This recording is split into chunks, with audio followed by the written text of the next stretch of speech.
Hey, listeners, it's Stephanie Wynn, your host of the Health and Healing from the Inside Out podcast. And I've got some amazing news to share with you. My brand new book, Navigating Inflammatory Bowel Disease, a 6-week blueprint for better gut health, is finally here and available for pre-sale. Maybe you or someone you know is struggling to figure out life with Crohn's disease or ulcerative colitis, which is 2 forms of inflammatory bowel disease or IBD. This book is written just for you.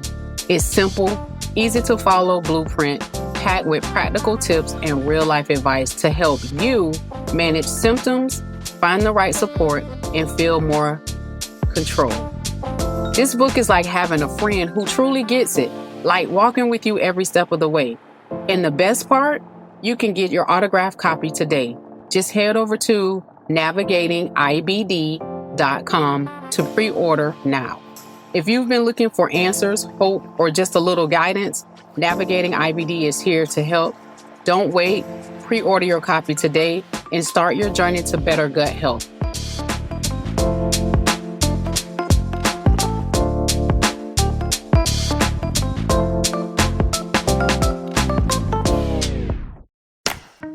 Welcome to the Health and Healing from the Inside Out podcast with Stephanie A. Wynn, an online health and wellness podcast where I, your host, will provide weekly wellness tips about inflammatory bowel disease, specifically Crohn's and ulcerative colitis. The Health and Healing from the Inside Out podcast is a mixture of special guest interviews from healthcare professionals, IBD survivors, Crohn's survivors, ulcerative colitis survivors, and community thought leaders.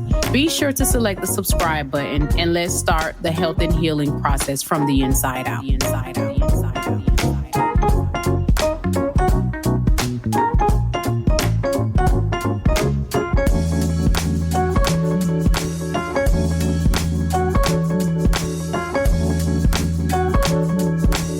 Welcome back to the Health and Healing from the Inside Out podcast.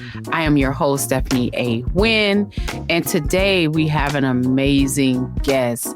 This is a much awaited interview. I'm super excited.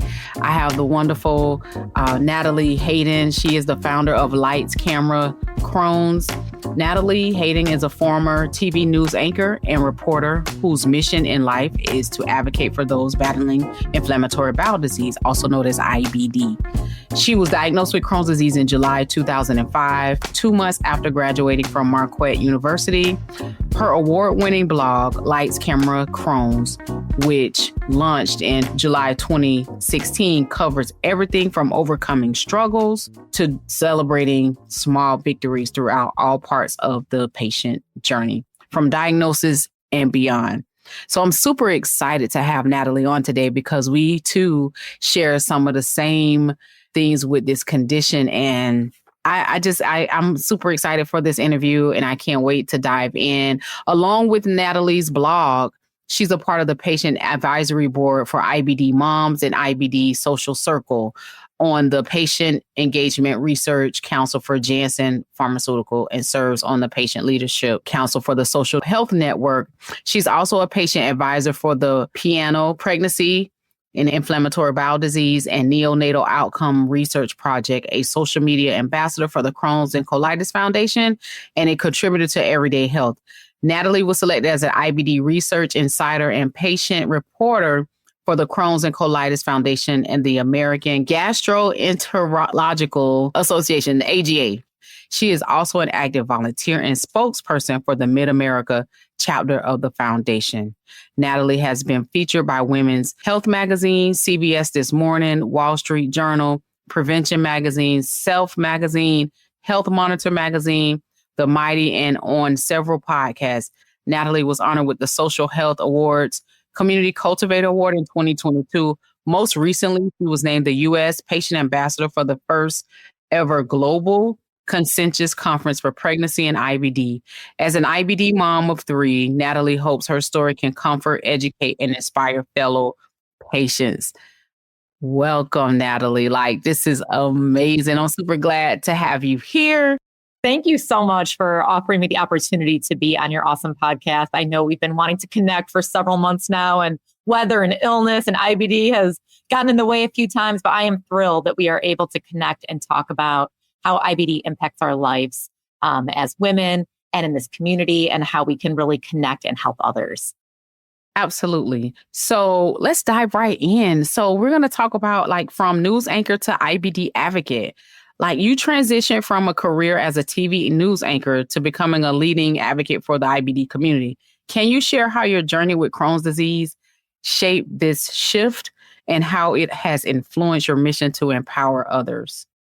Absolutely. So when I graduated from college in May 2005, I was a healthy person. And then all of a sudden I started experiencing all these different symptoms that were debilitating. I couldn't eat without getting pain. I would drink water and be in pain. I would have fevers up to 104. I would have such heavy fatigue that I could barely walk up 13 stairs in my parents' house. I went from being a completely healthy 21-year-old to being very sickly, and we didn't really know what was going on. And luckily, I'm one of the few people who was diagnosed within 2 months, and I was in the emergency room, and they did a CT of my abdomen and a rectal exam, and they walked in the room and they said, "You have Crohn's disease."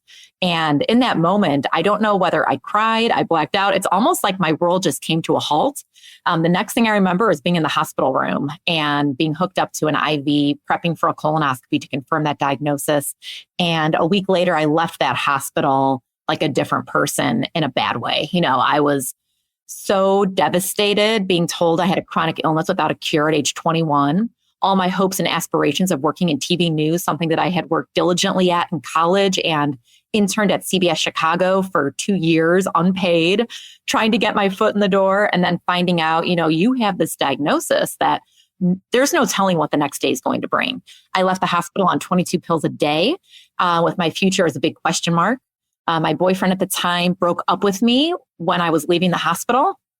And I thought in that moment, this disease is like a scarlet letter. I'm unlovable. What's my future look like? I don't even know what tomorrow's going to bring, so you go from being somebody who feels invincible and, the future is my oyster to thinking, I don't know how I'm going to go on moving forward and what is my life going to look like. So I ultimately didn't allow my Crohn's disease to rob me of my dream of working in TV news, but it did have to look a little bit differently because anybody who's been on a steroid like prednisone knows that it does alter our appearance greatly. And I was on 60 milligrams for 3 months. Wow. So my cheeks became really big and I gained some weight. I had some acne, the insomnia, all the things. I get all those terrible side effects just like everybody else does. And, it did alter my appearance quite a bit. So instead of working on the camera like I had hoped and dreamed of, I started behind the scenes as a producer, which I think if you're going to be a journalist and you want to work in TV, being a producer is a fantastic way to get started because you really understand what goes into writing a story, the importance of timing when you're out in the field, and how to put together a newscast. So I did that for about 10 months. I worked at an ABC station 8 hours away from all family and friends on 22 pills a day. And after 10 months, they put me on air once I was off my steroids and everything. And I ended up working in TV news for almost a decade. And from there, I moved on to being a morning news anchor in Wisconsin. Then I left TV for 16 months and did PR in downtown Chicago. I missed TV, got an agent, went back into TV and got a morning show in Springfield, Illinois. And during these times, I was not in remission.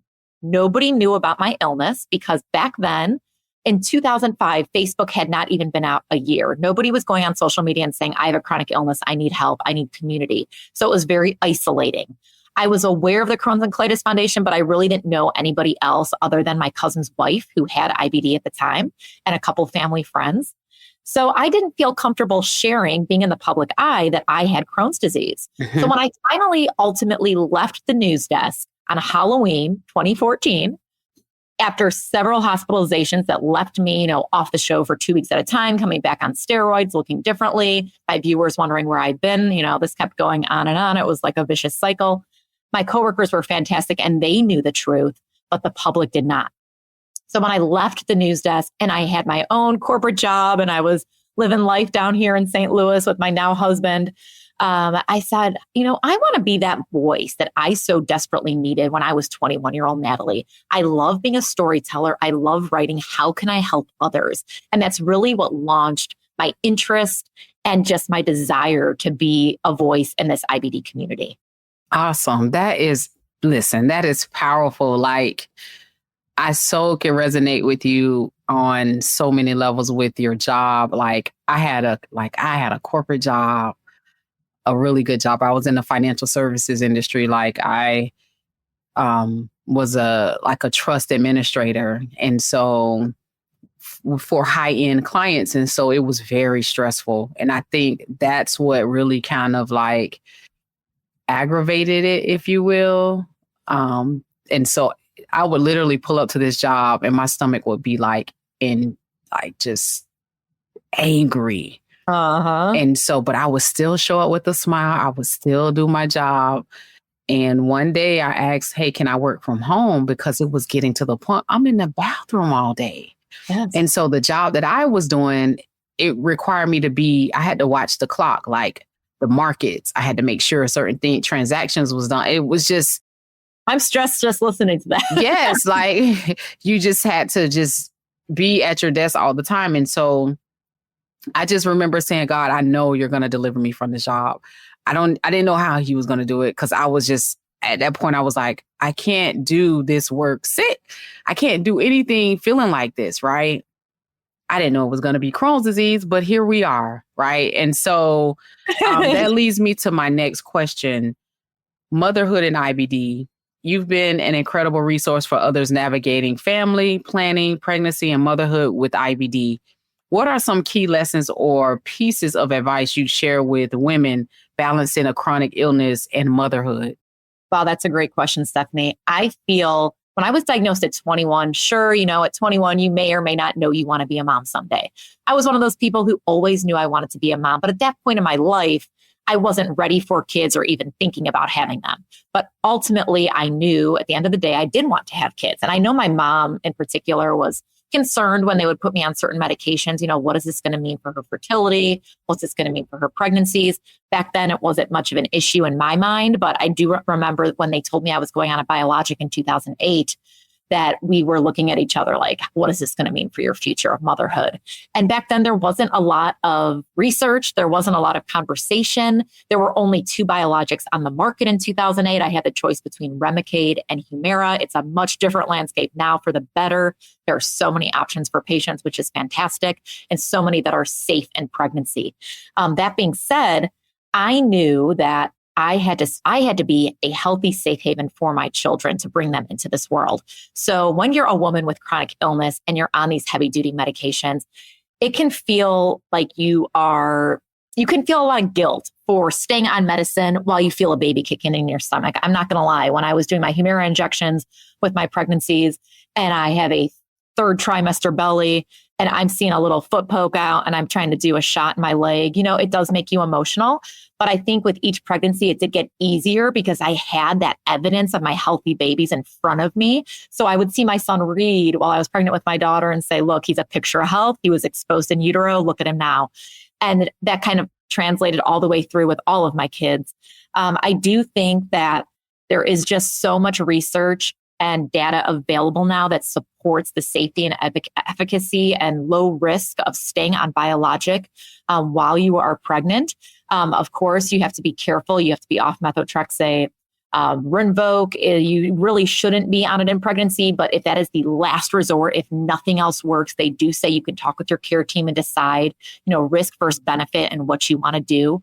I think that women need to understand that if you go off your medication, you risk flaring astronomically. And when you flare in pregnancy, that impacts the baby and it impacts you.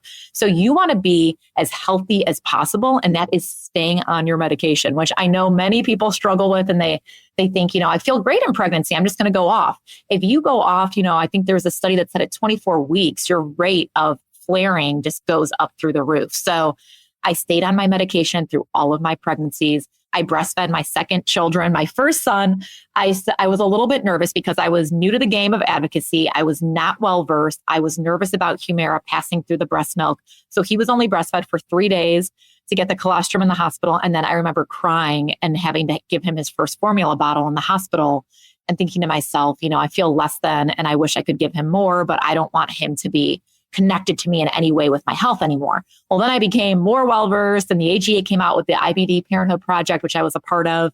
And it said, it is safe to stay on. So I breastfed my daughter for 6 months while on Humira. And then it was really a labor of love for me. It was a little challenging with her. But my third, I ended up exclusively breastfeeding for 14 months. So there were colonoscopy preps involved. There were, 2 other toddlers running around my house, but it was just something that I feel so grateful for. And especially in the midst of the pandemic, COVID was kind of rampant again in 2021. And I knew that hopefully I was passing on some of that immunity to him. And I think as a mother with chronic illness, you feel like a burden to your family at times and your partner and your kids, because you may feel like you're less than in some ways. But I want to remind you that you are more than, because you are truly a superhero. When you think about what the average person does with perfect health, and you're doing the same thing, but with a chronic illness, that you don't know the unpredictability of it all. You don't know when you're at your little son's soccer game, if you're going to have a flare happen. You don't know if you want to go to the Halloween party, if you're going to be in the hospital. These are all looming fears and concerns. And as moms, especially, and dads too, of course, you always put your kids first. So I think that can be challenging. But I think that if you hope and dream and aspire to be a mom, don't allow your chronic illness to rob you of that joy, whether it's carrying that baby yourself biologically or adopting or going through surrogacy. Infertility treatments, there are ways to make that dream happen. The key is you do not want to get pregnant. And of course, things happen, but ideally you do not want to get pregnant unless you've been in a remission state for 3 to 6 months, because that will generally carry through. And there's what's called the rule of thirds in IBD pregnancy. So 1/3 of patients, their symptoms stay the same in pregnancy. 1/3 improve and 1/3 get worse. But when you go into that pregnancy flaring, you have a greater likelihood of flaring in pregnancy. And imagine what that feels like. There's so many women who've gone through it where they are in remission, then all of a sudden they start flaring, when you have to worry not only about your own well-being, but about the life inside of you. So you just have to be very mindful of that. And family planning really comes into play here. When you are in your clinic visits, say you're newly married or you're thinking about starting a family with your partner, articulate that with your care team so they can start thinking, okay, what are we doing with treatment? What type of B12 levels do you have? Do you need vitamin D? What does your calcium look like? Do you need a little folic acid? Should I put you on a prescription prenatal? You need to start prepping your body and getting ready for that. And something I did with all 3 of my pregnancies is I timed my colonoscopy to when we wanted to start trying for a baby. So each time my doctor would walk in and she'd give me the thumbs up and say, you have the green light to try for a baby. And we did that a month before our wedding because I was very blessed. I truly feel like God was watching out for me. I had bowel resection surgery when I was engaged to be married, and that took out 18 inches of small intestine and appendix. And that put me into surgical remission in 2015, the first time I had ever been in remission in a decade. Well, that aligned perfectly with my wedding because I was feeling fantastic. I was a fresh surgical patient. We did the colonoscopy, and then I got pregnant a month after my wedding with my son, who will be 8 in March. Wow. And it all fell into place because my kids are 7, 6, and 3 right now. And I was in remission. So I didn't even have that fear, that worry. Of course, remission is fleeting and it can't stop. But when I was pregnant, I literally felt like a normal person. If they could just bottle up that pregnancy hormone somehow and make that into, I'm telling you, it was sad. Like I would get my C-sections. They were all scheduled and they don't have to be. You can deliver vaginally depending on your disease state. But I was given the option. I just felt more comfortable delivering by C-section because I was a little nervous about possibly tearing and getting a fistula or something like that, even though I do not have perianal disease.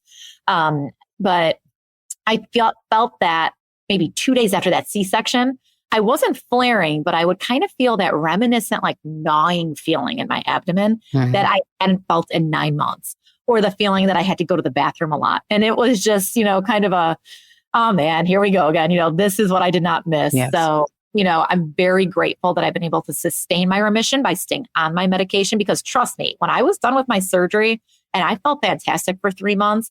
And back then they would take you off your biologic for a couple of months to let you heal. Not do that. I turned to my doctor because I was engaged. I was planning to have kids soon. I was already 32. So, I wanted to get the ball rolling regardless. And she said, "Oh, Natalie, you have got to get back on your medication or you're going to be back getting more surgery." And I was so devastated. I missed the day of work and my corporate job. My husband had to take off.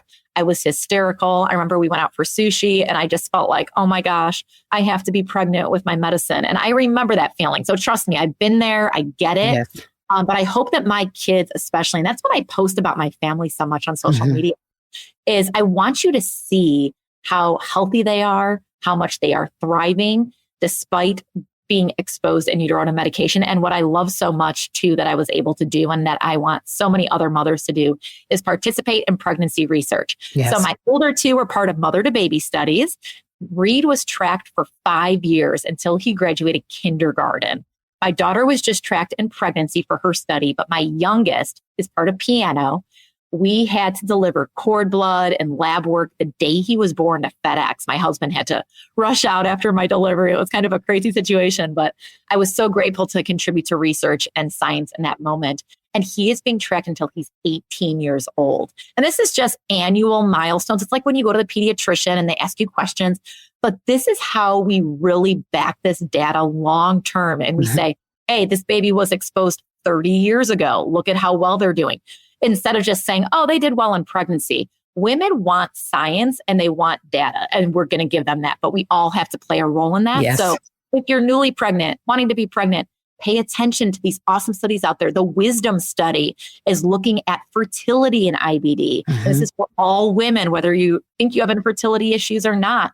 There's the piano study, mother to baby. I mean, the list goes on and on. So if you have questions, always feel free to reach out to me. But I just implore women to participate in research. It's literally painless, nothing extra except a couple of phone calls, surveys, going on a portal. I mean, it's all worth it. That is so awesome. Like, she dropped some nuggets for y'all. I hope y'all are listening and taking notes. So with that, Natalie, like, you're like my, like a mentor on 10X, right? Because you have a wealth of knowledge and you're able to help this community of people like move forward, specifically the moms. Like for me, my experience, I lost 2 daughters due to this condition, before I was even diagnosed. So my next question is, which leads me into your advocacy highlights. You've been a part of remarkable initiatives, from serving as the U.S. ambassador for the Global Consensus Conference on IBD and Pregnancy to your role with the Crohn's and Colitis Foundation. Which of these experiences has been the most impactful for you, and how do you see them advancing care and awareness for IBD patients? Wow, that's a really good question. I think because I am so passionate about motherhood and IBD in particular, being named the U.S. patient ambassador for the first ever Global Consensus Conference and the lead patient ambassador for all the advocates that were chosen around the world was something that really sticks with me and always will, because this is the gold standard universally on a global level. So whether you live in Kenya, China, Europe, you name it, we all now are going to have the same guidelines. Whereas in the past, it was all over the board. I would hear from women in England who were told, I should go off my medicine. And that's what gets complicated is in this advocacy space. Of course, we all love to help one another, but many of us are not medical professionals. I am not a medical professional, so I don't ever want to give medical advice to somebody, but I do want to give support and share the knowledge that I have for medical professionals. But what's so fantastic about this Global Consensus Conference, which was ultimately released at DDW's, at Digestive Disease Week 2024 last year, was when everything was articulated. And the research papers are going to be coming out any day now. And I'm one of the authors on them. So It's just going to be amazing to see this come out. I think that women should feel that they are so protected with this research and that they are being seen and understood. This is the call to action we've all been wanting. We want to be given this guidance. We don't want one doctor in Indiana to say, oh, you need to do this. And then one doctor in California to tell someone, oh, you should do this. This is going to enable the entire medical community to have an inclusive understanding that covers the board and there's no gray area. And that is something that I think there's so much gray area with IBD because this disease impacts us all so uniquely that it's complicated, and I understand that, but I think it gets really complicated when medical professionals are giving different advice. And there's just such research going on. And this global consensus conference is really exciting because it can really empower women in their decisions and their choices. And I always say an educated patient is an empowered patient. That being said, being the patient reporter for the foundation recently at Crohn's and Colitis Congress was fantastic. And we're gearing up to do a live webinar on March 6th in the evening. That's free and open to the public to talk about all of our learnings. And there's something about bringing patients, whether it's at Congress, BDW, AIBD, ACG, you name it, all of these conferences, and having us speak, having us in the room, having us ask questions, because patients have a different viewpoint than medical professional. And you will see so many GIs are just so grateful when they see the patients there and they can hear from the patients firsthand. And it's exhilarating when you're up on stage. I just spoke at AIBD on 3 different panels. It was just me and then Tina. We were the only patients there speaking. And I was sitting next to Dr. Marla Dubinsky and Dr. Uma Mahadevan, and we're talking pregnancy. And I'm like, this is like a dream come true. These women are the rock stars globally when it comes to IBD and pregnancy, pediatrics and GI. And I'm sitting right next to them and they're having me speak about my experience and what I think. And you just kind of have a full circle moment. Like I think back to 21-year-old Natalie in the hospital bed with a million bruises up and down my arms, feeling like, what is my future going to hold? And I truly feel that God gives his toughest lessons to his greatest teachers. And I feel like this is what my mission in life was meant to be. This is awesome. This is awesome. And one thing you said, an educated patient is an empowered patient. And I think that is so true. That is one of the things that, like at the Stephanie A. Wynn Foundation, our goal is not just to talk about IBD or Crohn's disease or ulcerative colitis, but to really educate these patients, because I get the calls, I get the text messages. My friend's, her son, he's having a hard time dealing with his diagnosis, and what do he do, and going to the emergency room and the urgent care numerous times, that's not health care. And so our goal here is to really not just talk about it, but be about it and get these patients the education that they need. Let's first start with basic information. You and I was on a panel together, so that's how we met. But just think about there's so many other patients out here that are suffering in silence. That's what prompted me to start writing Navigating IBD. And that is because there's no blueprint for us. There really isn't. There's no blueprint versus people who are diagnosed with cancer. They have a whole navigation team, everything laid out for them. It's almost like a platter of caviar, if you will. It's much different with cancer. And I witnessed it firsthand because it was so upsetting, and it still is so upsetting. My first cousin's son was diagnosed with acute lymphoblastic leukemia when he was 20 months old. And I was back home in Chicago. We're a big Greek family. We're super close. And I went there the day after he was diagnosed to the hospital to see him.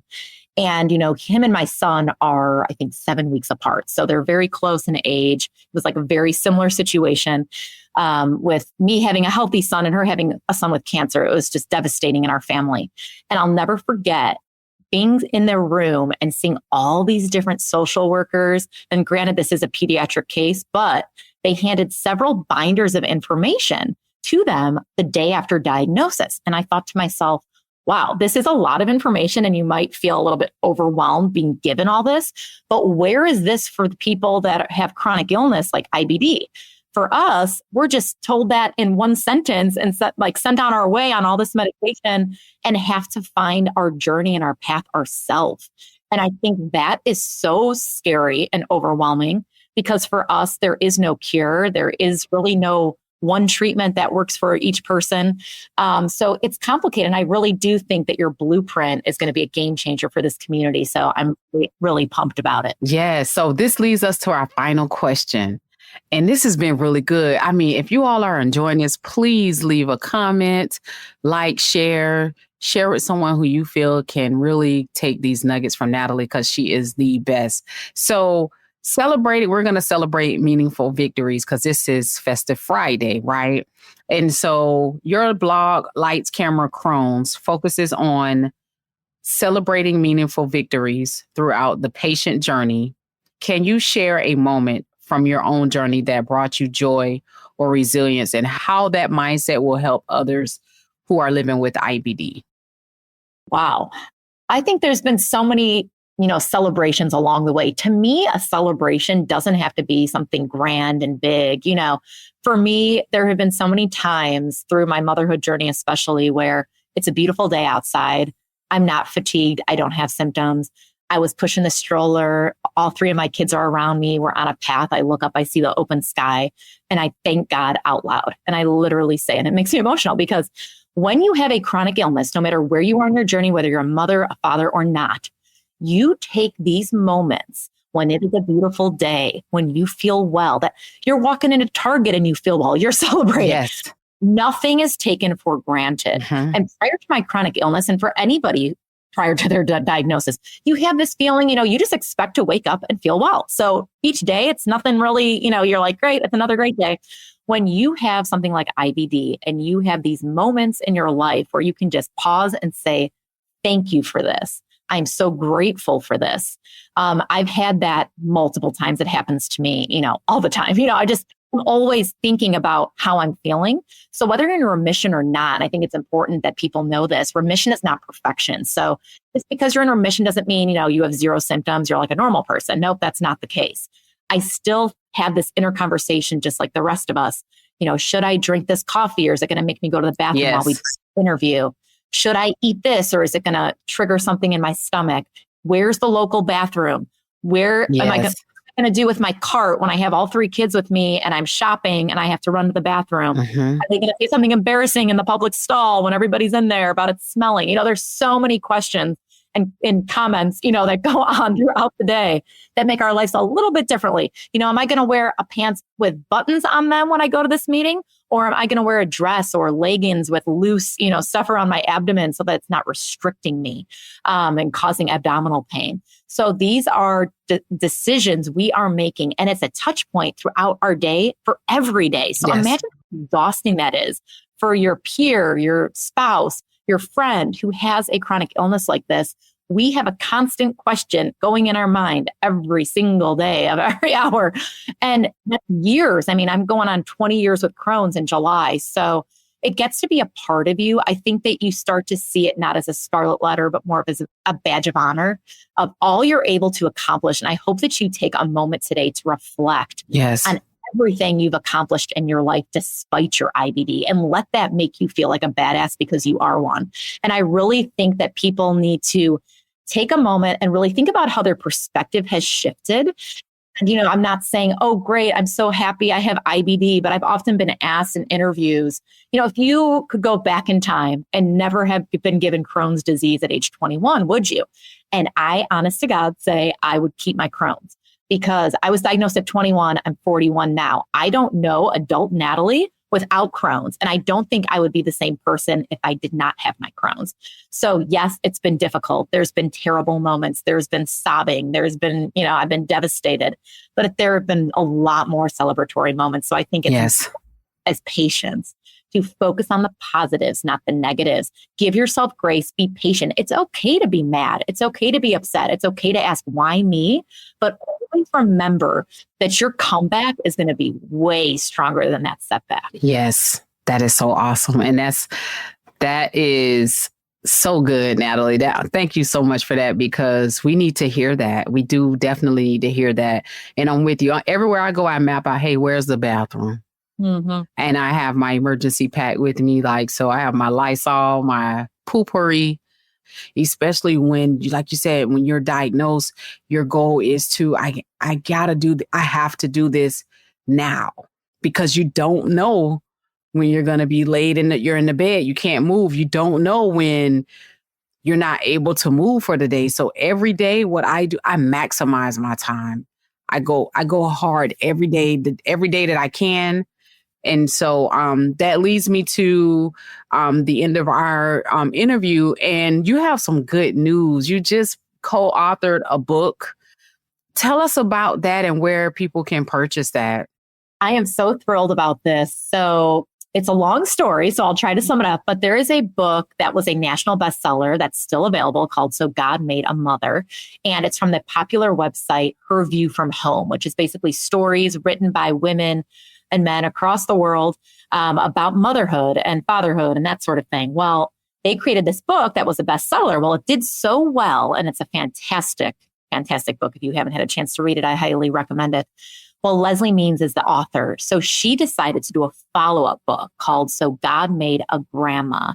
And I was asked to submit a story if I was interested as a former writer for Her View from Home. So I was sitting on my couch that night. I didn't tell anybody. I didn't tell my husband. I didn't tell my mom. And I just whipped up this story and sent it on its way. Didn't really think too much of it. I thought, I'm not sure if this will be picked up. It probably won't. There's going to be so many submissions. Well, a couple months passed and I got an email that I was going to be included in the book.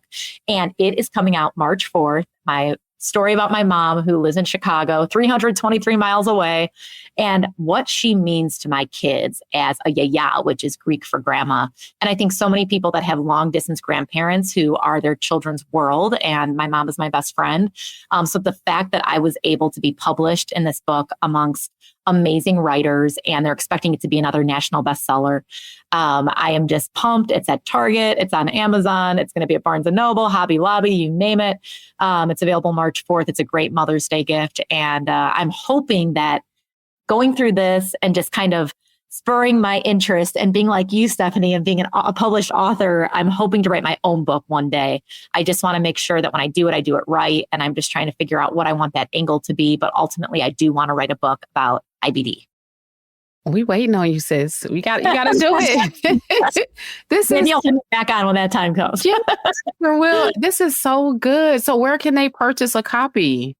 So you can pre-order it right now, but it will be available like when you're at Target, Barnes & Noble, Hobby Lobby. You can see it on the store shelves, but for now you can pre-order it on Amazon. And I do believe there's other websites, but if you look up So God Made a Grandma, there are some different sites that have it, and they are doing book signings. So I'm in the process of hopefully trying to get some book signings in St. Louis and Chicago, where I'm from. Okay, that is awesome. Yes, I need to schedule my book tour as well. So super excited. That is so good. So Natalie, tell everyone where they can follow you and how they can look out for your blog. So my blog is Lights Camera Crohn's. So you can just go to lightscameracrohns.com. It has more than 400 articles since 2016. And I'm really proud of it. And I do a lot of research with doctors, and it's credible information that you can know and trust. Many GIs pass it on to their patients. So if you have a family member or a friend who's newly diagnosed, I really think that they would benefit from reading the website. I cover a lot of patient experience articles. So I'll interview like 20 patients and I have every biologic covered. So if you're put on Entyvio, here's an article about 25 people, what they have to say about it. Put on Rinvoq, same thing. I have it for every drug. And I think that that's really been like beneficial to our community because we know how daunting and scary it is when you're forced on to change a medication because it fails you. And remember, the medicine fails you. You do not fail the medicine. I hear that all the time from patients. You can also find me on Instagram. I really feel that when you are a patient, that is the bread and butter of our community. My Instagram is Natalie Ann, A-N-N Hayden. I'm on Facebook, Natalie A. Sparacio. That's my maiden name. S as in Sam, P as in Peter, A-R-A, C as in cat, I-O. And I'm also on Twitter. You can find me basically on any social media. But I would love to connect on Twitter. It's at Natalie Sparacio, same last name, but I go by Natalie Hayden on there as well. So I look forward to connecting. Never hesitate to reach out in DMs. And Stephanie, I thank you so much for the work that you're doing and just the collaboration. I just want to say a little something about Stephanie. We were supposed to do this interview back in October, right? Yes. And Stephanie called me and we had never spoken on the phone. Okay.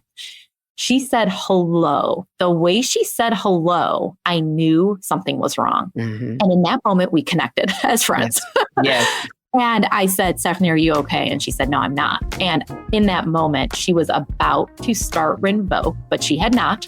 And she was hesitant and nervous and scared. And we talked. Yes. And then you took the medicine and you are like a picture of health now. Yes. So with that being said, I thank you so much, Natalie. You definitely have to come back on. You're always welcome to the Health and Healing from the Inside Out podcast. I am your host, Stephanie A. Wynn. Until next time, peace. Thank you so much for tuning in to the Health and Healing from the Inside Out podcast, an online health and wellness podcast where I, your host, Stephanie A. Wynn, will provide weekly wellness tips about inflammatory bowel disease, specifically Crohn's and ulcerative colitis. Be sure to select the subscribe button and let's start the health and healing process from the inside out.